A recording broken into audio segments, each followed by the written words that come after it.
kami hormati dan sangat kami banggakan Ibu Menteri Kelautan dan Perikanan, Ibu Susi Pujiastuti. Yang terhormat Bapak Gubernur Provinsi Jawa Barat atau yang mewakili, Bapak Wakil Ketua Komisi 4 DPR, Bapak Dr. Herman Hairun, Bapak Bupati Kabupaten Pangandaran yang mewakili, Bapak Bupati Kabupaten Ciamis, dan yang kami sangat hormati Bapak Kiai Haji Salahuddin Wahid beserta Ibu yang sudah hadir di sini. Yang kami hormati juga pejabat eselon 1 atau yang mewakili Forum Komunikasi Pimpinan Daerah Kabupaten Provinsi, Kepala Perwakilan BKIPM seluruh Indonesia, hidup BKIPM. Seluruh tamu undangan serta hadirin yang berbahagia, pertama-tama marilah kita panjatkan puji syukur kehadirat Allah Subhanahu wa taala, berkat rahmatnya kita bisa berkumpul di sini dalam keadaan sehat walafiat dan bisa bersama-sama dalam acara puncak bulan bakti karantina ikan. Ibu Menteri, Bapak Gubernur dan hadirin yang kami hormati. Sebelumnya ucapan terima kasih kepada Ibu, baru sampai tadi pagi dari luar negeri langsung ke sini dan memberikan semangat kepada kami semua. Hari ini hadir Ibu 47 ya, nggak kurang nggak lebih, Kepala BKIPM seluruh Indonesia dari Sabang sampai Merauke untuk bersama-sama menutup acara bulan bakti ini. Kami juga mengucapkan selamat kepada Ibu Menteri yang telah menerima penghargaan maritim tertinggi dunia, yaitu Peter Benz Ocean Award atas visi dan kebijakan pembangunan ekonomi dan konservasi di Indonesia. Singkat saja Ibu, BKIPM tidak bisa bekerja dengan kekuatan dan ketangguhannya jika tidak ada partisipasi dari masyarakat dan stakeholder. Salah satu cara yang kami tempuh adalah bekerja sama dengan masyarakat dan membangun kebersamaan serta ke-awarean terhadap sumber daya ikan dan kegiatan karantina, khususnya karantina ikan dan mutu. Di sisi lain, BKIPM juga mempunyai tanggung jawab tentang isu-isu terbaru baik tentang kesehatan ikan, keamanan pangan maupun standar wajib yang harus dipenuhi dari OIE dan lembaga kontrol CITES terhadap sumber daya ikan yang masuk ke dalam konservasi. Ibu Menteri yang saya hormati, hingga saat ini BKIPM telah melaksanakan tugas dan fungsinya di pelabuhan, laut, bandara, 18 pos lintas batas dan pelabuhan penyeberangan yang mencakup 234 wilayah kerja, layanan, dan pengawasannya di bawah kendali 47 kantor perwakilan unit di seluruh Republik Indonesia. Kami merasa perlu membangun sinergi dengan instansi terkait serta mendorong peran aktif masyarakat, kelautan dan perikanan yang salah satunya kami wujudkan dalam bulan bakti karantina ini. Penyelenggaraan ini dilaksanakan sejak tanggal 20 April yang lalu sampai dengan 19 Mei 2017 dan kegiatan ini kami pakai logo sesuai dengan pesan Ibu sewaktu kami ada di Makassar. Kita akan bekerja dengan semangat baru Neo BKIPM, semangat baru untuk semakin solid dan semakin maju. Ibu Menteri yang kami hormati, kegiatan Gema Satu Kata ini telah dilaksanakan di 47 lokasi dengan rincian yang sudah kami laksanakan. Yang pertama adalah penggagalan upaya pengiriman ilegal ekspor benih lobster sebanyak 246.150 ekor di Jakarta, Surabaya, dan Lampung, Denpasar, dan serta Jogja. Jika kita konversi ke nilai rupiah senilai kurang lebih 40 miliar rupiah. Kemudian kepiting sebanyak 80 ekor lebih, serta kuda laut, penyu, dan lainnya. Selanjutnya kami juga melakukan pelepasliaran di habitat alami untuk komunitas-komunitas tersebut. Selain itu dilakukan juga pemusnahan media pembawa atas jenis ikan yang berbahaya. Beberapa waktu yang lalu kami melaksanakannya bersama Pak Wakil Ketua Komisi 4 DPR. Kemudian kami melakukan pengawasan terpadu perikanan di 34 provinsi di seluruh Indonesia oleh 47 kantor perwakilan UPT, baik itu di pelabuhan perikanan, retail, supplier, dan pasar, bekerja sama dengan BP POM dan pemerintah daerah. Saat ini juga kami sedang menjalin sinergi dengan patroli bersama kepolisian, TNI, Bea Cukai, dan pemerintah daerah di daerah Balikpapan, Tarakan, Bangka Belitung, Tanjung Pinang, Jogja, Aceh, Bengkulu, Mataram, dan Denpasar untuk mengamankan hasil perikanan yang dilalu lintaskan. Selain itu telah dilaksanakan juga penanaman 11.400 batang pohon bakau di Tarakan, Tanjung Pinang, Cirebon, Yogyakarta, Denpasar, Mataram, Palembang, Mamuju, Tahuna dengan mengikut sertakan stakeholders dan masyarakat. Dilakukan juga monitoring dan pelepasan stok hasil transplantasi koral sebanyak 1.500 pieces di Kendari, Luwuk Banggai, Mataram, dan Manado, serta bersih pantai yang melibatkan 1.400 orang masyarakat dari Tarakan, Balikpapan, Luwuk Banggai, Manado, Bima, Bau-Bau, Yogyakarta, Jayapura, Tanjung Pinang, Pangkal Pinang, Bengkulu, Denpasar, dan Tahuna. Di sisi lain kami juga melaksanakan lomba fotografi yang diikuti oleh 150 orang fotografer profesional di seluruh Indonesia, lomba foto dan drone yang diikuti oleh peserta di seluruh Indonesia. Selain itu kami juga melaksanakan temu mitra, fokus group discussion, public campaign, edukasi, sosialisasi, kenduri pantai, BKIPM Go to School, coaching klinik yang melibatkan lebih dari 5.000 orang di 47 UPT karantina perwakilan BKIPM selama 1 bulan ini. Bakti Sosial Masyarakat Nelayan dan Pesisir bekerja sama dengan mitra dengan kegiatan antara lain kita sudah melaksanakan donor darah menghasilkan 720 kantong darah di 17 kantor perwakilan BKIPM, sunatan massal 320 orang ditambah dengan hari ini sekitar 48 orang, bazar produk perikanan di 7 lokasi, pemeriksaan kesehatan, sunatan anak yatim lanjut usia, jompo, lomba demo masak berbahan dasar ikan, lomba gambar tadi pagi 100 orang di sini Ibu, mewarnai dan pembagian benih ikan yang bersertifikat.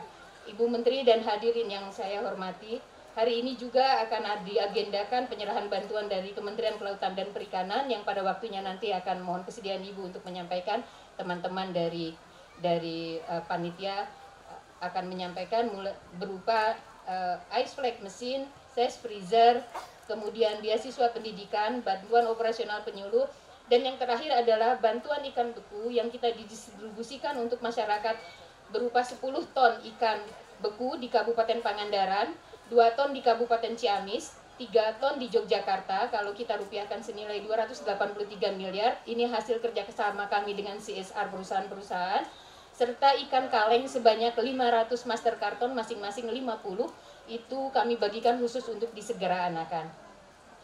Kemudian juga dilaksanakan pembagian sembako dan alat tulis untuk anak-anak disegera anakan sebanyak 400 paket, bersih pantai disegera anakan, temu masyarakat dan nelayan, serta pemberian penghargaan kepada pemenang lomba dan bazar serta gelar produk. Pada kesempatan yang baik ini mohon perkenan Ibu dapat menerima salah satu buku kami yang berjudul Karantina Mandat Dunia, yang merupakan hasil pemikiran terhadap pemenuhan amanah global, perlindungan kelestarian sumber daya hayati perikanan dan kesehatan manusia.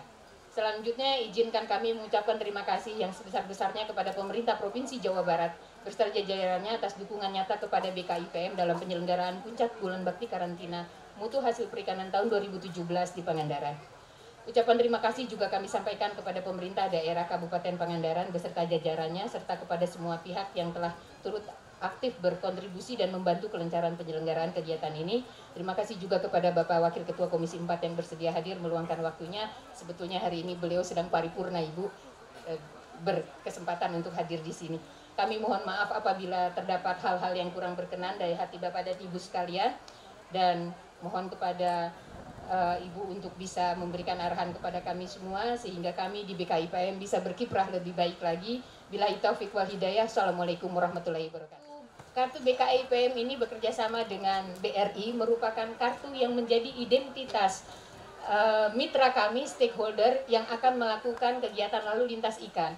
Begitu para pengusaha itu datang ke karantina untuk mengurus produknya untuk dilalu lintaskan, dia hanya tinggal memperlihatkan kartunya. Nanti kami gesek, kita akan lihat data semua perusahaannya dan kelayakan serta legalitas. Kartu ini juga selain berfungsi sebagai registrasi, berfungsi juga sebagai tap cash. Jadi tidak usah bawa uang tunai karena nilai maksimum untuk kartu tersebut adalah 1 juta rupiah dan bisa langsung masuk ke kas negara melalui PNBP. Sehingga dengan kartu ini mudah-mudahan kita bisa mendeteksi dengan benar semua pengusaha perikanan yang akan melalui lintaskan usahanya, mulai mengurangi pengusaha yang undername, karena yang undername tidak akan bisa mendapatkan kartu karantina ikan. Saya kira itu penjelasannya. Terima kasih. Pertama tentu saya di DPR memberikan apresiasi. Saya termasuk orang yang rajin mengunjungi daerah-daerah perbatasan, mengunjungi karantina.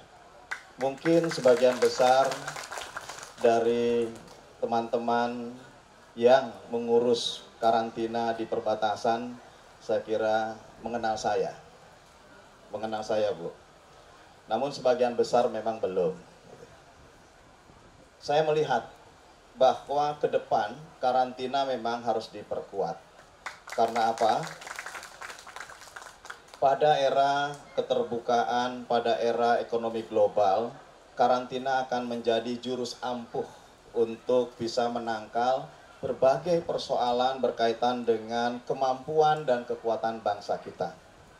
Contohnya sudah terbukti, peraturan menterinya Ibu Susi itu yang jagain, itu sebagian besar adalah karantina.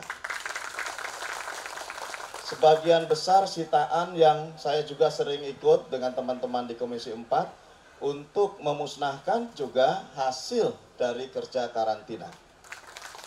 Bukan berarti mengabaikan terhadap eselon 1 yang lain, karena konteks hari ini adalah karantina. Jadi mohon maaf Pak Sekjen, kalau yang lain tidak dipuji karena ini bukan eventnya gitu ya. Yang kedua, kami juga sedang merevisi undang-undang karantina. Karena kalau tadi di dalam tayangan pidato Bu Rina, mungkin nanti juga pidatonya Bu Menteri, kami seringkali bahwa memandang penting ke depan bioterorisme dan proxy war ini menjadi sebuah hal yang tidak kasat mata. Semuanya serba maya dan saya kira kemampuan karantina harus sampai kepada titik itu. Jadi karantina ke depan tantangannya semakin berat sehingga juga kemampuan dan kekuatannya harus ditambah. Dan jika memungkinkan Bu Susi, Bu Menteri, honor yang di daerah itu ditambahlah supaya lebih mereka menguatkan posisinya sebagai penjaga kedaulatan negara dari berbagai pemasukan dan pengeluaran sumber daya alam. Saya sudah lama sekali ingin berkesempatan memberikan apresiasi, karena kalau ke daerah seringkali berapa gajinya, hidupnya berapa, istrinya di mana, ada perumahan tidak ada perumahannya. Jadi ini barangkali diperkuat dan saya yakin betul bahwa ini akan menjadi kekuatan besar dan kebanggaan Ibu sebagai Menteri Kelautan dan Perikanan. Yang ketiga, yang ingin saya sampaikan, kami menghormati terhadap kebijakan-kebijakan Bu Menteri. Tentu berbagai penghargaan yang dihasilkan oleh Bu Menteri merupakan representasi dari perjalanan Bu Susi sebagai Menteri Kelautan dan Perikanan. Saya sudah 2 periode di Komisi 4, sudah melewati 4 menteri, dan Bu Susi adalah menteri yang keempat yang bermitra dengan kami di komisi yang pernah saya jalani. Tentu rasa-rasanya ada hal yang lebih ekstrim ya. Ekstrim dalam tanda petik, tentu ini menjadi sesuatu yang Bu Susi punya pandangan jauh ke depan. Ketika berbicara persoalan menggeser rejim peningkatan produktivitas hasil kepada rejim kesejahteraan subjeknya, rejim kepada kesejahteraan nelayan, pembudidaya ikan dan petambak garam sebagai lingkup kerja di Kementerian Kelautan dan Perikanan, Bu Susi sudah jauh ke depan. Berbicara persoalan lingkungan, berbicara persoalan manajemen tangkap, berbicara persoalan sumber daya yang harus dilestarikan, saya kira memang lompatannya jauh ke depan. Sehingga kalau yang lompatannya pendek-pendek, pasti nggak suka sama Bu Susi. Nah, kalau yang sama-sama lompatannya jauh ke depan, itu sangat dipahami. Karena apa? Lompatan jauh ke depan kan nggak terkejar gitu ya. Nah sehingga saya kira kalau dalam pandangan saya sebagai pribadi, rasa-rasanya saya mengerti betul bahwa penting meningkatkan sumber daya ini dengan menjaga terhadap keberlangsungannya, menjaga terhadap kelestariannya. Saya juga sarjana perikanan, jadi saya paham betul. Namun saya kira mendudukkan porsi ketidaksamaan cara pandang, tentu ini harus kita dudukkan bersama-sama. Secara pribadi saya dukung penuh Bu Susi. Gitu. Terima kasih sekali lagi, mohon maaf jika ada hal yang kurang. Bu Rina, secara pribadi saya memberikan apresiasi penuh. Ibu Rina ini perempuan tapi lincah. Saya sanksi kewanitaan Ibu Rina. Atau mungkin juga karena tertarik-tarik oleh Ibu Susi, jangan-jangan. Terima kasih sekali lagi. Wabillahi taufiq wal hidayah. Wassalamualaikum warahmatullahi wabarakatuh.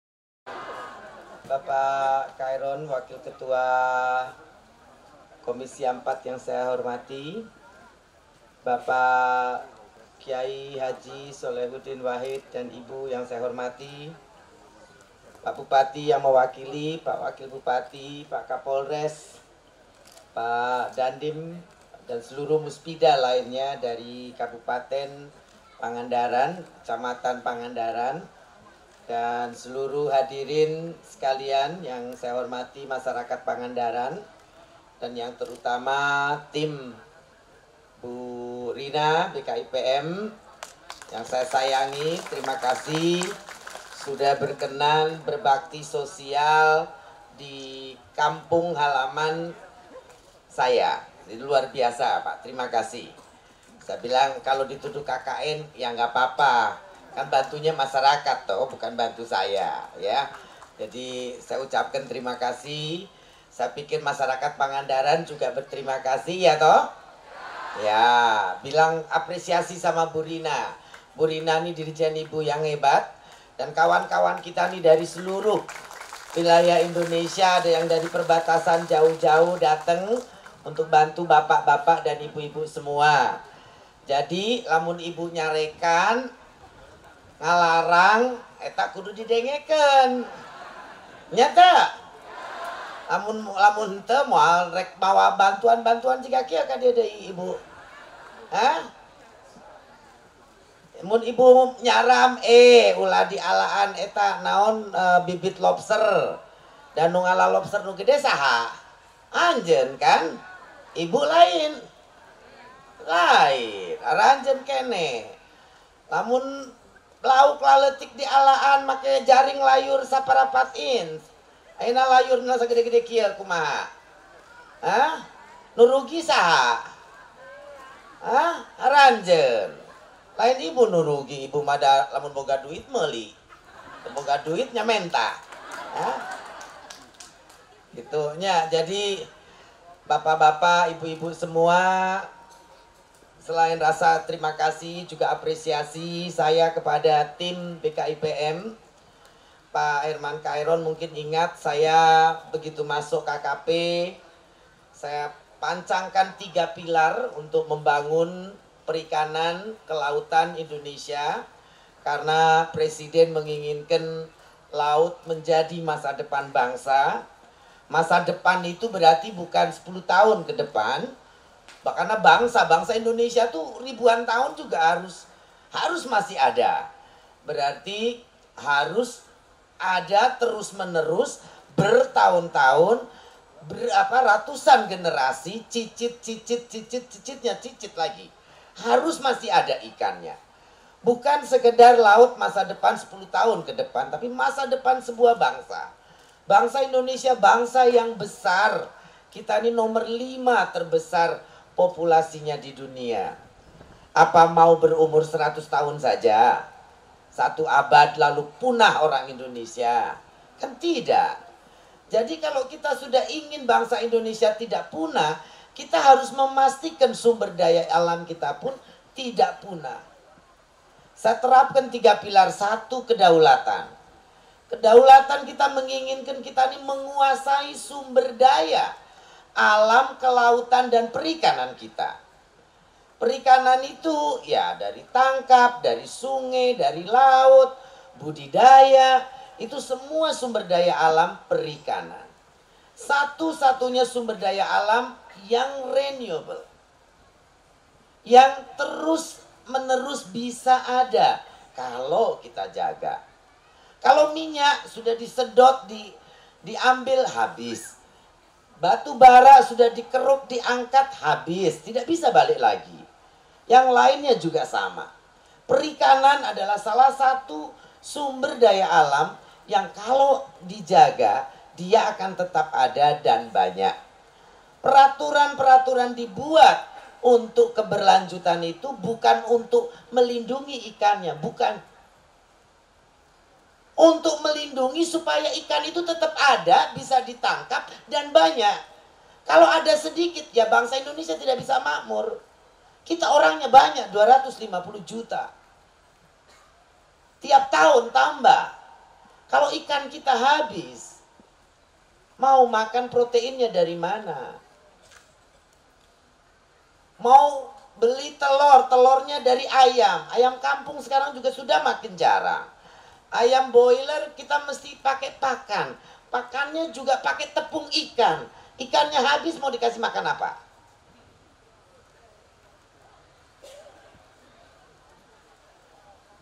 Ignorance dan kesombongan manusia kadang-kadang pikir, wah kita beternak saja. Jangan lupa ternak itu memerlukan pakan. Pakannya dari sumber mana? Kemarin di Amerika, saya bicara di depan Smithson itu seperti think tanknya orang-orang pintarnya Amerika. Semua cerita bagaimana ada ahli dari Belanda tentang ekonomi, aquaculture dan lain sebagainya. Cerita mereka mampu bikin rak-rak di apartemen-apartemen skyscraper atau apartemen gedung-gedung tinggi untuk budidaya ikan. One the point seperti sama budidaya babi, budidaya apa, mereka kesulitan sekarang. Mau buang tainya babi kemana? Kemudian pakan, pakannya salah satu konten dari pakan budidaya adalah tepung ikan. Tepung ikannya dari mana? Dari laut. Jadi sebetulnya kalau kita nih dikasih Tuhan sebuah sumber daya yang luar biasa, kita tidak mau jaga, ya kufur kita sama nikmat Tuhan namanya. Kalau kufur menurut agama Islam kita, ya celaka. Kalau kita kufur sama nikmat Tuhan, ya celaka. Kita sudah tegakkan hukum melawan illegal fishing yang curi ikan kita bertahun-tahun. 2 tahun ini alhamdulillah ibu tidak bilang 100% bersih, tapi 90% sudah pergi semua. Yang masih ada juga berhenti, tidak berani jalan lagi. Akan tetapi banyak elit-elit kita, banyak tokoh-tokoh perusahaan dan lain sebagainya yang mencoba mendorong supaya mereka bisa jalan lagi. Ibu tidak mau kasih jalan. Kenapa? Karena jaring mereka 200 km, 150 km, 300 km. Bapak-bapak di Pangandaran tahu kan kapal besar Viking di sana. Jaringnya 399 km. Anda bilang Laut Arafuru besar, besarnya berapa? Dari ujung utara sampai ujung selatan 800 km saja. Kapal itu berderet 4, sudah selesai. Ke kanan berapa, ke kiri berapa, lebarnya masing-masing 600 meter, 1 kilometer.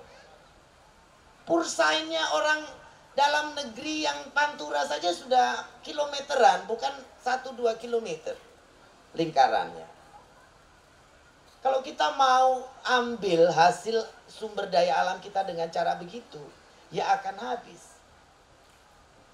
Jadi konservasi yang dilakukan Menteri KKP itu bukan konservasi seperti KLHK. Memang tidak boleh diambil sama sekali, CITES. Kalau KKP mengadakan keberlanjutan, itu bukan konservasi dalam arti kata Anda tidak boleh ambil. Tapi Anda boleh ambil untuk sambil menjaga itu tetap ada dan banyak. Supaya produktif. Kalau ikan dikasih jeda, orang Pangandaran kan kita sudah tahu tiap Jumat libur. Mestinya 1 bulan, jangan cuma 4 hari saja, Jumat saja. Mungkin Jumat, Sabtu, Minggu libur 3 hari. Namun sisi laut diarah dan terusnya. Beak lautna. Ibu lamun padeling nanya, mang mana benangan tebu, kenging hiji jerbung cena. Dan dasar lautnya digaruk terus dia kumaha arek ngendog, arek anakan. Itu harus pikir seperti itu. Laut kan mau ke mana? Hari ini sayang belum sempat saya tayangkan foto dari Merauke. Kerang-kerang kerang mumu itu sekarang banyak sekali di Merauke. Tontonan. Karena kapal-kapal trol yang asing itu sudah tidak operasi. Jadi sekarang kerang-kerangnya pun banyak, kerang kayak bambu gitu. Banyak sekali tontonan. Ikan pun besar-besar. Sekarang di Ambon orang di pinggir restoran saja pakai malam-malam pakai tombak sama lampu di kepala, jalan kaki, air selutut, bisa dapat ikan besar-besar. Kalau saya izinkan kembali mereka melaut lagi, ya hilang lagi itu ikan. Jadi saya punya policy untuk apa? Untuk satu, kedaulatan kita yang dijaga oleh BKIPM dan PSDKP. Anda adalah ujung tombak daripada policy pemerintah. Melindungi keluar dan masuk.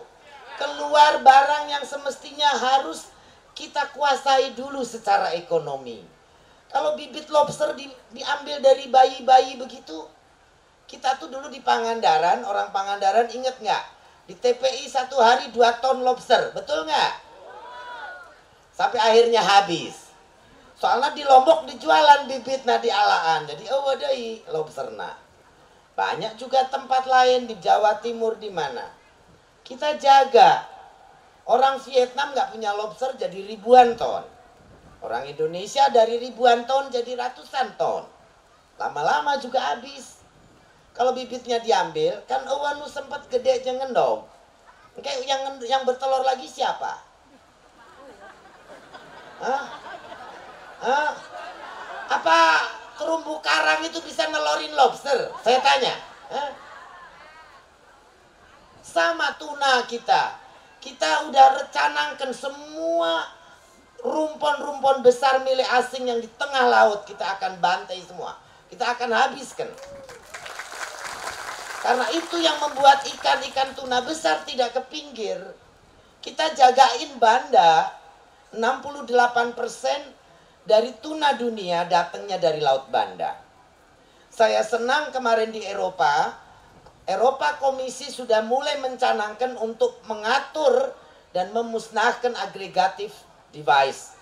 Fishing agregative device, yaitu rumpon-rumpon yang dipasang seperti pagar di IIZ kita. Tidak boleh lagi ada. Saya bilang sekarang saya jaga dari pencurian ikan bandanya.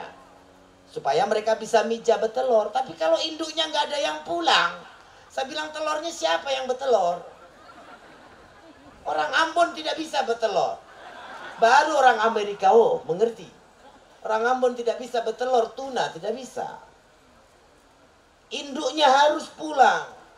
Yang 200 kg, 300 kg, yang 100 kg tidak boleh semua diambil di tengah laut. Kalau itu diambil di tengah laut, tidak ada yang pulang. 68% tuna yang datangnya dari Laut Banda juga hilang. Nah, di sini akhirnya semua dunia sekarang jadi satu bahwa keutuhan laut Indonesia adalah kepentingan negara lain. Sekarang Cina, Thailand, Vietnam, semua sudah mulai moratorium. Cina mulai tanggal 1 Mei, tidak boleh lagi ada penangkapan. Nanti mungkin Pak Herman Kairon bisa dikasih foto-fotonya, Fik, yang bagaimana mereka ribuan kapalnya dikandangkan, Pak. Thailand juga sama. Saya mengakui saya bukan pakar, bukan ahli, bukan insinyur perikanan. Akan tetapi apa yang saya lakukan adalah dari pengalaman selama 30 tahun, Pak. Kalau sekolah universitas cuma 5 tahun saja. Saya 30 tahun. Jadi sarjananya 6 kali mestinya. Tapi anyway, kita semua menyadari bahwa bukan konservasi merugikan nelayan yang kita buat, tapi konservasi yang memastikan nelayan bisa hidup. Pengusaha pun akan terus dapat ikan untuk dibeli, untuk dijual. Kalau pengusaha tidak memikirkan keberlanjutan, itu sama aja pakai pistol tembak kaki sendiri. Jadi semua harus sadar keberlanjutan. Kemudian setelah keberlanjutan tentunya kesejahteraan ada. Kita sekarang ini diserang kanan kiri karena policy kita. Sudah masuk ke era politisasi juga. Saya tanya orang Pangandaran, kalau kamu ada jaring troll masuk sini, cantrang boleh nggak? Nggak boleh toh. Di Pangandaran tidak ada dari zaman dulu. Sejak bagan kapal-kapal Bagan Siapi dibakar tahun berapa 74. Sudah tidak ada lagi. Jadi kesadaran kita untuk menjaga sumber daya ini sangat penting. Kalau kita bilang kita akan menjadikan laut masa depan bangsa. Yang kedua, laut tidak boleh kita punggungi. Semua persoalan di laut harus kita selesaikan. Kita hadapi, kita harus berani memutuskan. Kalau tidak, ya berarti kita punggungin lagi. Kan seperti itu Pak Herman barangkali. Semua persoalan kita selesaikan dan semua stakeholder harus mau untuk memikirkan jangka panjang, bukan hari ini saja. Saya yakin kalau sumber daya laut ini kita jaga, kesejahteraan pasti ada. Yang saya lakukan 2 tahun ini telah menunjukkan angka-angka sudah jelas kok kelihatan. PDB perikanan kita yang biasanya di bawah 7, begitu illegal fishing kita tertibkan, peraturan policy ini itu kita terapkan, akhirnya apa? PDB selalu di atas 7, bahkan sempat di atas 8. Tidak pernah turun dari situ. Dan itu murni kapal dalam negeri, tanpa kapal-kapal ribuan kapal pencuri.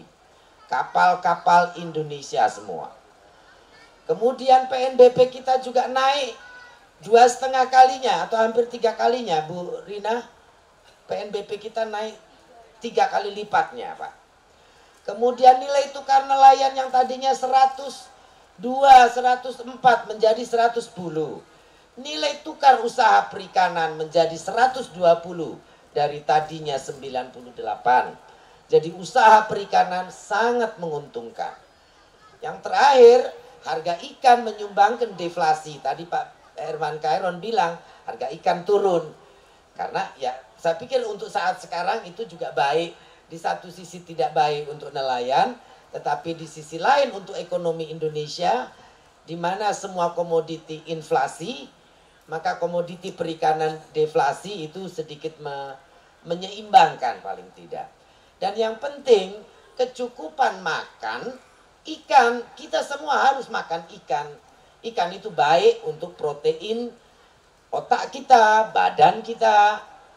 Kalau tidak makan ikan ya bodoh. Gitu. Ditenggelamkan Ibu di tweet itu. Nah. Jadi ya harus makan. Nah, bukan cuma untuk jualan saja. KB dijual ibu-ibu nelayan, bawa KTPI KB. Itu disesakan ke barudak, budak diganti tempe. Bodoh ke barudak. Itu nggak boleh ya. Jadi sekali lagi kita semua harus sayang sama sumber daya alam kita. Kalau kita tidak sayang dan jaga, ya habis, yang rugi bapak-bapak dan ibu-ibu semua. Saya menteri ini jabatan 1 periode 5 tahun. Tapi kalau ada reshuffle besok diganti selesai. Tapi saya ingin selama saya ada di KKP 1 tahun kah, 2 tahun kah, 3 tahun kah, atau sampai 5 tahun, selesai meninggalkan sesuatu. Sebagai anak bangsa, pingin punya kontribusi bahwa Susi Pujastuti pernah bikin ini yang membuat begitu baik perikanan Indonesia. Lain dari itu tidak ada. Jadi menteri memangnya enak? Enggak. Yang enggak setuju tiap hari kerjanya menghujat di mana-mana. Bikin ada WA korban permen Kak Menteri KKP, cena grupnya namanya. Dihujat inilah itulah, tidak sekolah lah. Katanya ibu memubazirkan sumber daya alam. Karena ikan kalau nggak ditangkap mati. Kalau nggak pergi ke negeri lain. Saya bilang kasih tahu negeri lain. Suruh tunggu di sana, nggak usah datang kemari. Nggak usah curi di tempat kita, ya nggak? Nah. Kalau memang ikan kemana-mana, ya tunggu saja di rumah, kasih tahu sana.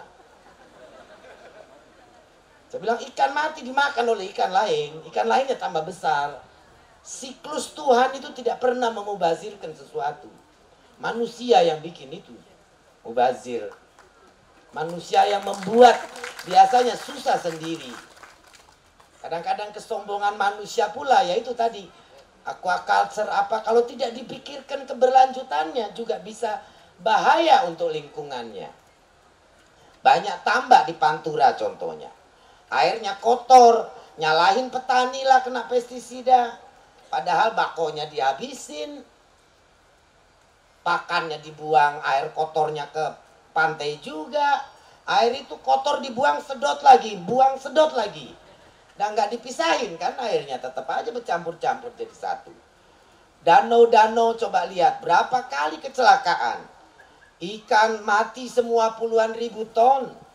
Karena apa? Karena greediness dari kita yang tidak memikirkan ekosistem, memikirkan daya dukung alam. Kalau ikan diambil semua tanpa ada henti, ya habis. Ini yang harus kita ingat. Kepiting bakau, dulu kita banyak dari Segara Anakan. Sekarang ada nggak? Nggak ada. Ditewakan anu endogan. Emangnya nu lalaki bisa ngendog? Itu bisa. Suka bermimpi di siang hari. Sama aja kambing. Kambing yang lagi bunting sembelih, nambah ente kambing na moal. Tapi ke airah halaman temol idenya moal nambah kambing na. Nah, ini filosofi ini yang kita lupa. Ya, jadi Bapak dan Ibu sekalian, saya tidak mau menghabiskan waktu pidato, tapi intinya saya lillahi ta'ala bekerja untuk negeri, untuk bangsa, untuk bapak-bapak dan ibu-ibu semua stakeholder perikanan. Jadi kalau ada orang yang berpikir saya ada niat pribadi untuk apa, itu salah besar. Itu orang yang mimpi di siang hari, saya pikir. Karena saya ya begini, bapak-bapak di Pangandaran, ibu bedana naon ayeuna jeung baheula. Rada geulis ayeuna make beda.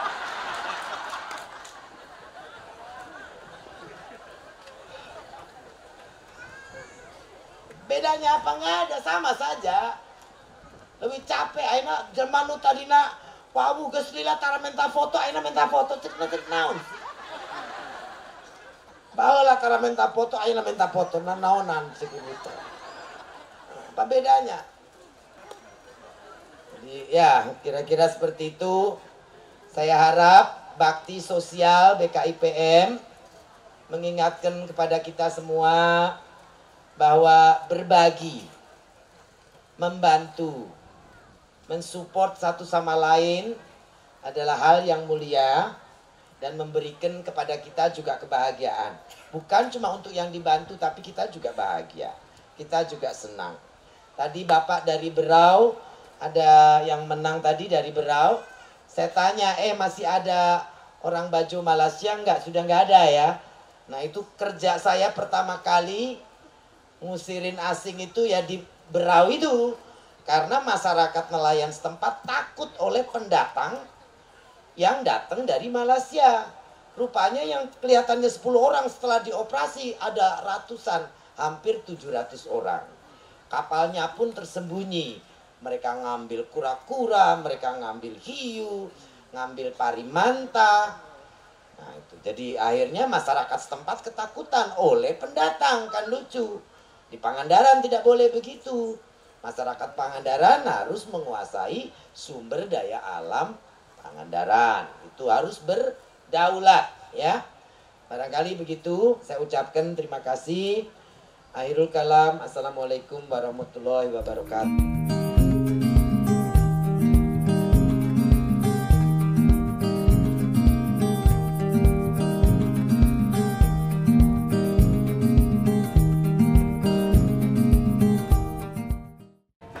kami The Lobsman. Jadi The Lobsman itu ikon dari BKIPM Bandung. Yang kami tampilkan adalah tentang sosialisasi peraturan Menteri Permen 01 tahun 2015 tentang kepiting, rajungan, dan lobster. Idenya itu dari Bapak Kepala BKIPM Bandung, Bapak Dedi Arif Fendrianto, dan kita semua pegawai dari Karantina Ikan Bandung.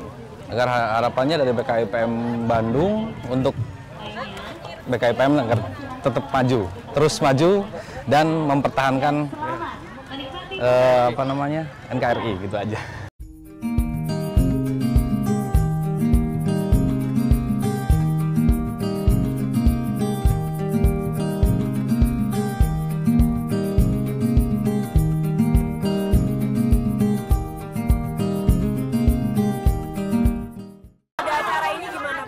Ya seneng sih, ya sama saya juga alhamdulillah bisa keliling, bisa dagang sambil ya inspirasi saya lah gitu.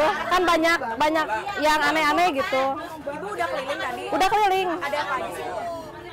Semua ada, Bu.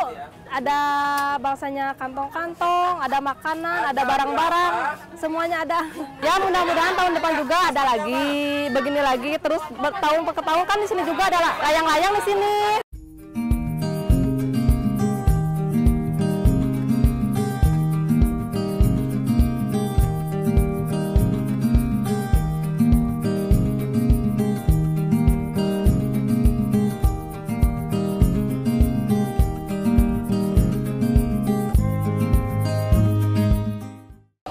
Rame, seru, banyak ikan hias bermacam-macam, banyak ya yang dilihat. Ya mau sih, jadi menambah ilmu buat anak-anak, jadi tahu ikan apa gitu, mau diajak ke sini.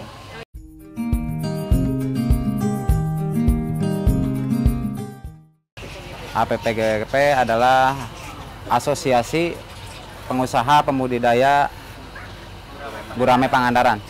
Nah, Pak, ini dari asosiasi sendiri. Dari asosiasi sangat baik karena mungkin bisa memperkenalkan kepada masyarakat, umumnya masyarakat Kabupaten Pangandaran, khususnya kepada semua mungkin. Jadi bisa memperkenalkan jenis-jenis ikan yang ada, terus bisa silaturahmi juga.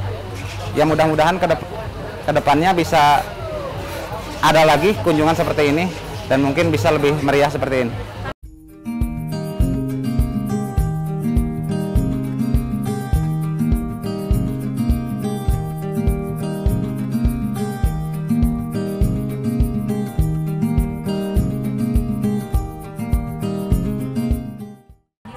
Di dalam bis ini sebenarnya ada di dalam mini lab di kami gitu loh. Jadi lab ini di mobil lab ini kita dapat menguji baik itu hama penyakit ikan karantina, pengendalian mutunya, dan keamanan hasil perikanan. Contoh di penyakit di dalam lab ini bisa kita menguji untuk penyakit ikan karantina berbasis molekuler atau PCR, mesin PCR. Ya memang ini rutin Mbak ya, setiap tahun kita mengadakan, kita inginnya mensosialisasikan bahwa gemar makan ikan, sadar mutu, bahwa ikan tidak hanya makan ikan saja, kita harus sadar mutunya, sadar untuk keamanan penyakitnya, apakah kita ikan sakit atau tidak. Nah, nggak mungkin kan ikan sakit kita makan, nah mungkin proteinnya sudah rusak atau tidak ada gizinya lagi seperti itu. Jadi kita berikan sosialisasi ke masyarakat, cara melihat ikan-ikan yang sehat seperti apa dan ikan yang bermutu dan aman untuk dikonsumsi seperti apa.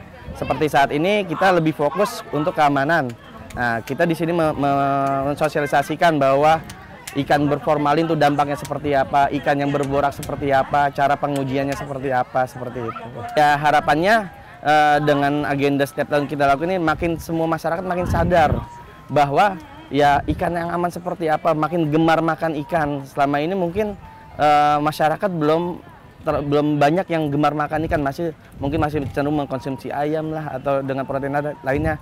Padahal kita Indonesia ini kaya akan ikan gitu, seperti itu, dan lebih aman. Kalau ayam mungkin ada flu burung, kita tidak ada flu ikan. Nah, dengan acara seperti ini mungkin ya lebih memotivasi masyarakat untuk makan ikan lebih giat lagi.